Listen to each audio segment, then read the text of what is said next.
জন্মাষ্টমী উপলক্ষে গোপালের ভোগে থাকুক নরম তুলতুলে রসালো মালপোয়া। আর সেই মালপোয়া যদি নিজের হাতে ঘরেই তৈরি করে নেওয়া যায় তাহলে তো কোনো কথাই নেই, মন একদম খুশিতে ভরে যায়। আজ তাই আপনাদের বলবো কিভাবে ঘরেই বানিয়ে নেবেন এই নরম তুলতুলে রসালো মালপোয়া।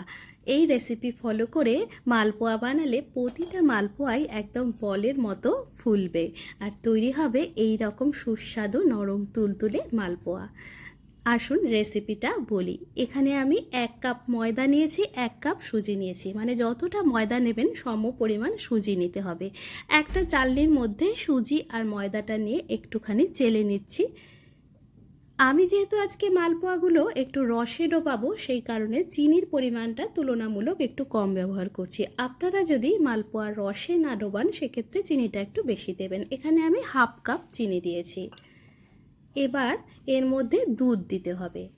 প্রথমে 1 কাপ দুধ দিয়ে দিলাম। ফুল ফ্যাট মিল্ক হলে ভালো হয়, আর ফুল ফ্যাট একদম না হলেও কোনো অসুবিধে নেই। এখানে আমি দুধের সরটা সহই দুধটা এর মধ্যে দিয়ে দিলাম। এবার দুধ, ময়দা, সুজি সব একসাথে মিশিয়ে নেব। প্রথমে 1 কাপ দুধ দিয়েছিলাম, আরও 1/2 কাপ দুধ এর মধ্যে দিয়ে দিলাম। ভালো করে মেশাতে হবে যাতে কোনো লাম্প না থাকে। একটা হ্যান্ড হুইস্কার দিয়ে এইভাবে মিশিয়ে নিতে হবে। মিশিয়ে নেওয়া হয়ে গেলে এবার সমস্তটা খুব ভালো করে একটু ফেটিয়ে নিতে হবে। এই ফ্যাটানোর কাজটা কিন্তু একটু ভালো করে করতে হবে, তাহলে মালপোয়াগুলো অনেক বেশি ফ্লাফি হবে। এইভাবে মিশিয়ে আমি 1 ঘন্টারও বেশি কিন্তু ব্যাটারটা রেখে দিয়েছিলাম, মানে রেস্টে রেখেছিলাম। মালপোয়ার ব্যাটারটা এইভাবে রেস্টে রাখলে তাহলে কিন্তু মালপোয়াগুলো বেশ ভালো হয়। অন্যদিকে 1 টেবিল চামচ মৌরি সামান্য একটুখানি শুকনো খোলায় ভেজে নিলাম। ভেজে তারপর এইভাবে আধ ভাঙা মতো করে নিয়েছি, অর্থাৎ একটু ক্র্যাশ করে নিয়েছি। এবার 1 ঘন্টা হয়ে গেছে। 1 ঘন্টা পর আমি এই ব্যাটারটার দেখব কি অবস্থায় আছে। ব্যাটারটা কিন্তু অনেকটা ঘন হয়ে গেছে, অর্থাৎ সুজি আছে যেহেতু সুজিটা ফুলে গেছে তাই অনেকটা ঘন হয়ে গেছে। এখানে আরও 1/2 কাপ মতো দুধ আমি যোগ করে দিলাম, অর্থাৎ প্রথমে 1.5 কাপ দুধ দিয়েছি, তারপর আরও 1/2 কাপ, মানে আমার এখানে 2 কাপ মতো দুধ লাগলো। এবার সমস্তটা হ্যান্ড হুইস্ক দিয়ে ভালো করে মিশিয়ে নিয়ে আরও খানিকক্ষণ একটু ফেটিয়ে নিয়ে নিলাম। গুঁড়ো করে রাখা মৌরিটা, মানে যেটা আধ ভাঙা করে রেখেছিলাম, সেটা এর মধ্যে মিশিয়ে নিলাম। ব্যাস, মালপোয়ার ব্যাটার কিন্তু একদম তৈরি। এবার আমি যেটা করব, একটা রস তৈরি করব, চিনির রস তৈরি করব। এখানে আমি 1 কাপ চিনি দিয়েছি, তার সাথে দিয়েছি 1/3 কাপ জল, আর 4টে এলাচ একটু ফাটিয়ে দিয়ে দিলাম। আঁচটা মিডিয়ামে রেখে এইভাবে নেড়ে যেতে হবে। চিনিটা সম্পূর্ণ গলে যাবে আর তার সাথে সাথে রসটাও একটু চটচটে টাইপের হবে, সেই পর্যন্ত রসটা জাল দিতে হবে। এর বেশি কিন্তু জাল দেওয়ার প্রয়োজন নেই। এখানে আমার রসটা তৈরি হয়ে গেছে। গ্যাসের ফ্লেমটা অফ করে রেখে দিলাম।